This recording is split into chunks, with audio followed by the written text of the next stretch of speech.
Hello, interwebs. Welcome back to the Moral Gamer. I posted a very hasty post last night about Namco's. And I know it's Bandai Namco. I'm just old school, so I'm used to calling them Namco, but whatever. I associate the Soul series with Namco. I posted something hasty last night about it, and I've had more time to think it through. So here's my follow-up and what this actually, Namco's terms of service, means for gaming. What could this mean? Now, before I get into this, I am going to admit some of this people are going to find conspiratorial. Get your tinfoil hat. Well, you know what? I was right about Pokemon Go and how people were using it to commit crimes and stuff like that. So, there are connections that can be made, and there are logical things that could happen. And so I'm just looking at this from potentiality. So let's go forward with this and see what Namco's terms of service really mean and what's possibly going to happen. So here we go. I took some screenshots from my PlayStation 4. I don't have it hooked up to my computer, so at least not this time. It's a pain in the butt to keep moving it from room to room. Any rate, so here we go. Here it is, and this is Article 3 of their terms of service. And it's interesting because they don't really have any good place to see these before you buy the game. So you're kind of screwed. It's once you pop the game into your system, automatically updates, automatically boom, you're stuck. You gotta agree to these beforehand. So what are you getting into when you agree to these? Well, preconditions of licenses. Obviously, it's Section A there. Section 3, Article A says you've reached the age of majority. Here's one of my things with gaming. How are you going to enforce that? Because kids all the time install software. Kids these days are going on to their tablets and stuff like that. They've got terms of service and so forth. And you can have a kid go out there, lie, set up an account, and then poof, you all of a sudden have a license. Okay, whatever. But here's what bothers me about this section. Is actually Article C, which says, your access and use of the game is subject to certain security measures, including, without limitation. So Namco's saying they can take security measures beyond what's in here. That without limitation clause means they can go as far as they want to ensure these security measures are met. So without limitation, registering a game with a serial code, having continuous access to the internet. There's that always-on thing that we've always hated. And yes, people are connected to the internet. Unless you're like my friend Lieutenant Dan. You've seen me play some games with him in the past. He's my player too for a lot of the fighting game reviews I have coming up. But he was deployed to Afghanistan, and he did not have consistent internet access while he was out there. At least not where he was at. So, that full access to the internet, are you saying, Namco, you don't care about our troops? You don't care if they're able to play the stuff while they're on deployment? I mean, come on. That's what happened with the Xbox One. They reversed that quick. So continuous accepting certain security and digital rights management features. Okay, accepting. Now this is including but not limited to. And these are giving examples. This is legalese for, hey, these are things that may happen. I don't know if there's a digital rights management on this. I don't know. But what I am finding at this point, though, is that they're saying, Namco's saying, that we may impose these on you if you agree to this. Okay, so why are you talking about imposing this on people when it's just a frickin' game? Why are you doing this? So, your access to the game in accordance with... Okay, so Section D here, your access and use of the game is in accordance with all local state... Okay, no, that wasn't it. You access and use the game only on local machines running validly licensed copies of the operating system on which the game was designed to operate. So they're saying you will not emulate this one. So let's move down further here. Okay, so term 4 is the next one here. And no, I've got some screenshots set up here. I wanted to get screenshots so I could show everything here. I'm not actually scrolling on the PlayStation. But limited use license. This is interesting here. Because right now they're saying, subject to the terms of this agreement and your compliance with the terms, we grant you non-exclusive, non-transferable limited license. Non-transferable.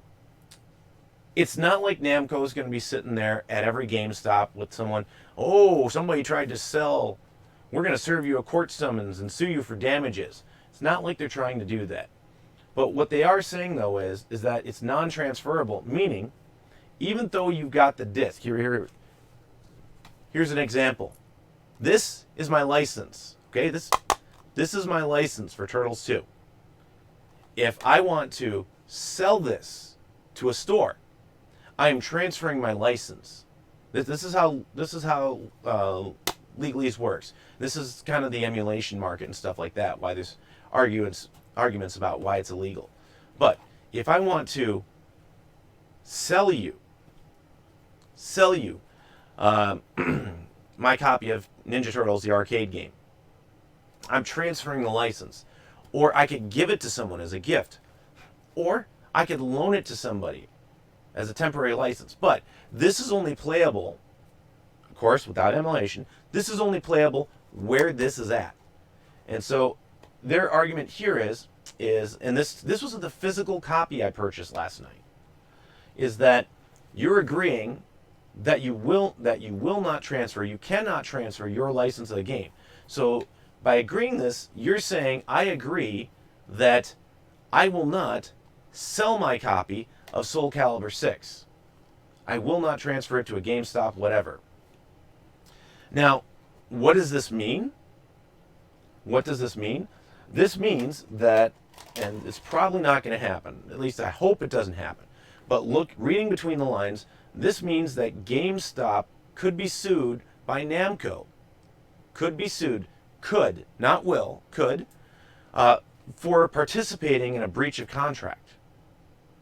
Participating and encouraging breach of contract.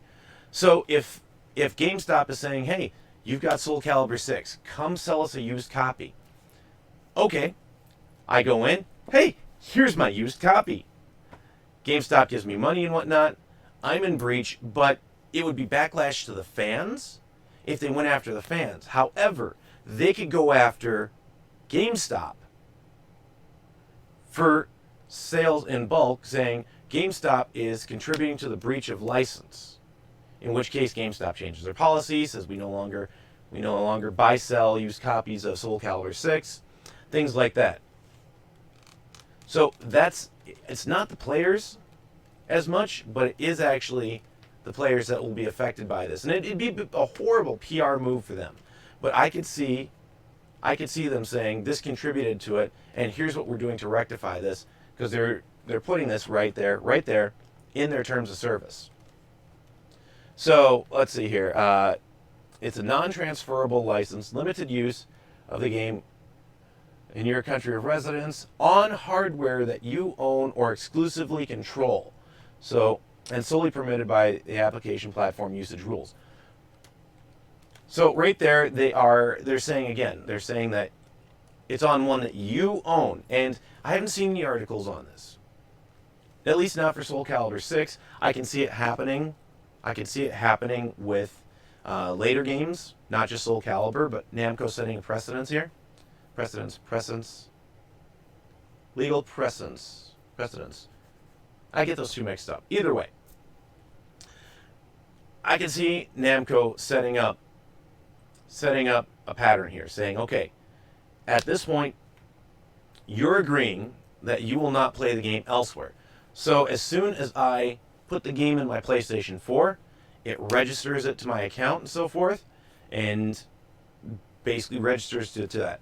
It's kind of like what Nintendo did with the Wii, because if you look at the Wii, if I buy a game from the Virtual Console, it's locked down to my Wii. It's not like your PlayStation games and Xbox games where the account travels.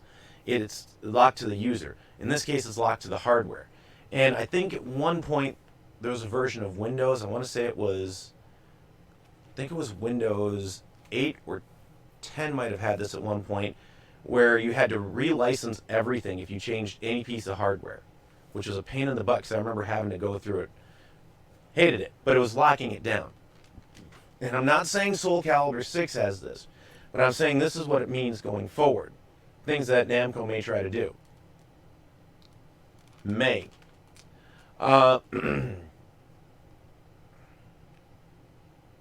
Okay, proceeding entirety of rights not granted. Okay, and then here we go, section 4B, Article B, subsection I, right there, so it's third line down, starting with an I, that you agree not to distribute, copy, license, rent, or sell the game. So you're not going to distribute it, license, rent, sell. So they're reinforcing right there that you're agreeing not to sell it. So again, that goes back to going after GameStop. Could they actually go after them and say, you're contributing to breach of contract, you're encouraging breach of contract? We'll see. But they're basically saying right there that you're not supposed to do it. And I don't know how they would reinforce this. I can't tell you. I can't tell you how they would reinforce this. But the moment GameStop advertises that they're selling used copies of this, there's high probability that Namco lawyers will start cooking up something to see whether it's worth it or not.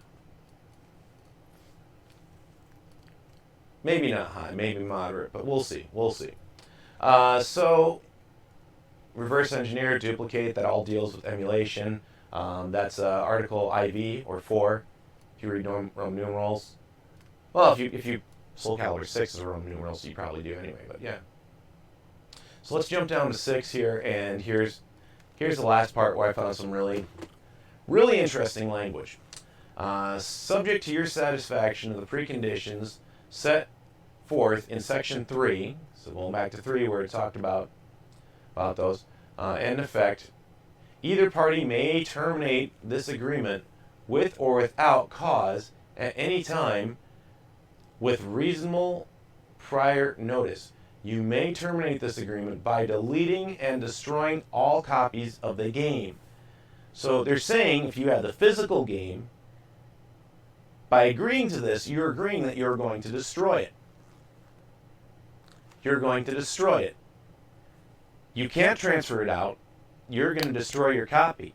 So, again, thinking possible connections, they could actually require GameStop, and I use GameStop as the example because they're the biggest name in the business right now, but they could technically require GameStop to destroy the copies as part of a lawsuit to make sure it doesn't end up.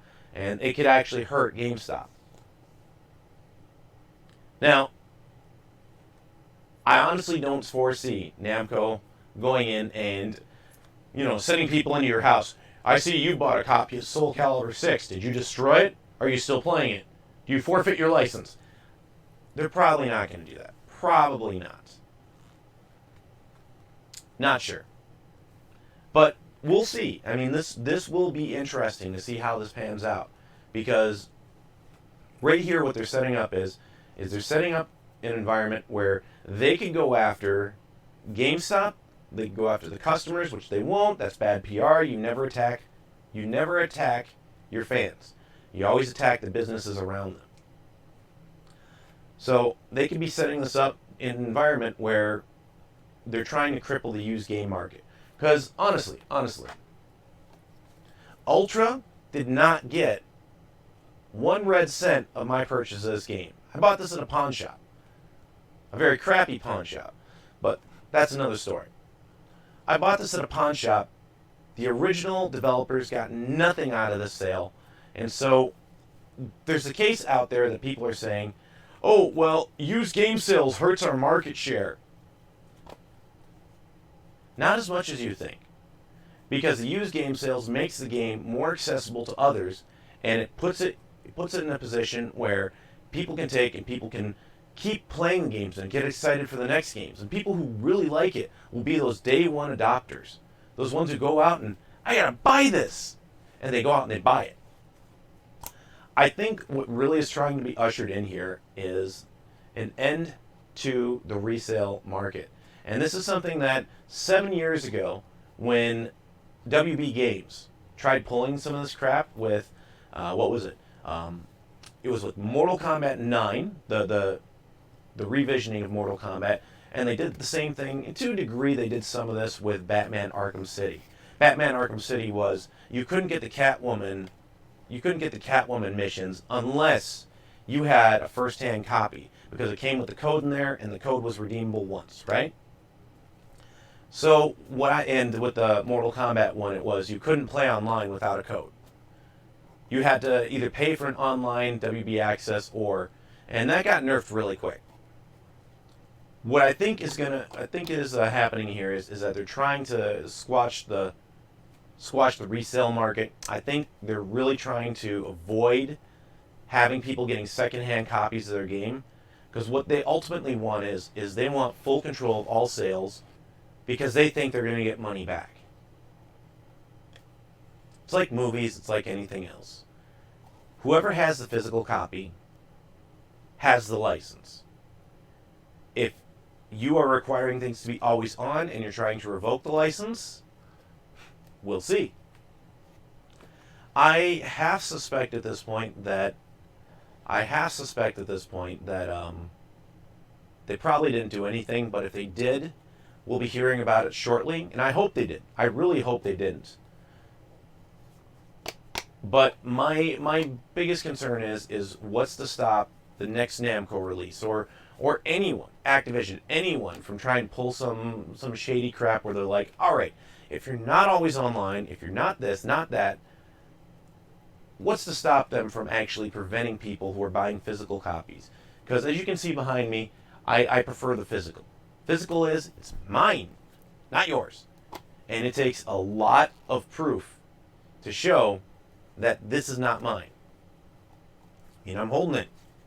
Sitting here. It's mine. I bought it.